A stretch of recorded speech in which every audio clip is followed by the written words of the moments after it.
இது ஒரு சோதனை.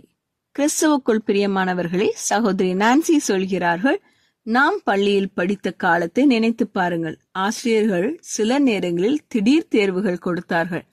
அதற்கு பிறகு நடுத்தேர்வும் இறுதி தேர்வும் வந்தது. அந்த பாடத்தை நாம் உண்மையாக கற்றுக்கொண்டோமா என்பதை தெரிந்து கொள்ளவே அந்த தேர்வுகள். அதுபோல் தேவனும் நம்முடைய வாழ்க்கையில் சில சோதனைகளை அனுமதிக்கிறார். பழைய ஏற்பாட்டில் தேவன் தமது ஜனங்களை வனாந்திரத்தில் நடத்தி சென்றார். அப்போது அவர் சொன்னார், அவர்கள் என் நியாய பிரமாணத்தின்படி நடப்பார்களோ நடக்க மாட்டார்களோ என்று அவர்களை சோதிப்பேன் என்று. நிச்சயமாகவே தேவன் எல்லாவற்றையும் அறிந்தவர். ஆனாலும் சில நேரங்களில் அவர் நம்மை சோதிக்க அனுமதிக்கிறார். ஏனென்றால் முதலில் நம் இருதயத்தில் உண்மையில் என்ன இருக்கிறது என்பதை வெளிப்படுத்துவதற்காக. இரண்டாவதாக நாம் கீழ்ப்படுகிறோமா என்பதை பார்க்க.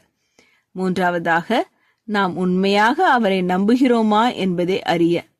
இந்த கேள்விகளுக்கான பதில்களை நாம் சோதனைகளின் காலங்களை கடந்து செல்லும் போதுதான் உணர முடியும். வனாந்திர அனுபவங்கள் அவற்றை வெளிக்கொண்டு வரும்.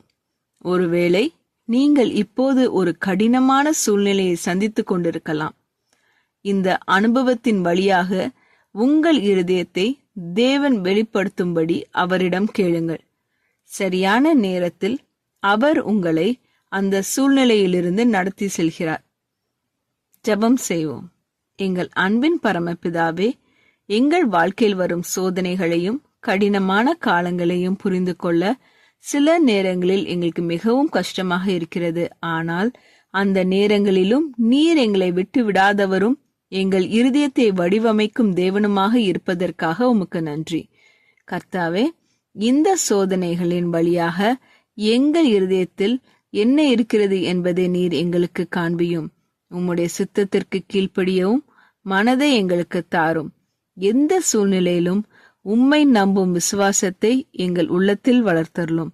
வனாந்திர அனுபவங்களிலும் கூட உம்மை நம்பி நடக்க எங்களுக்கு உதவி செய்யும். இயேசுவின் நாமத்தில் ஜெபிக்கிறோம் பரமபிதாவே, ஆமேன்.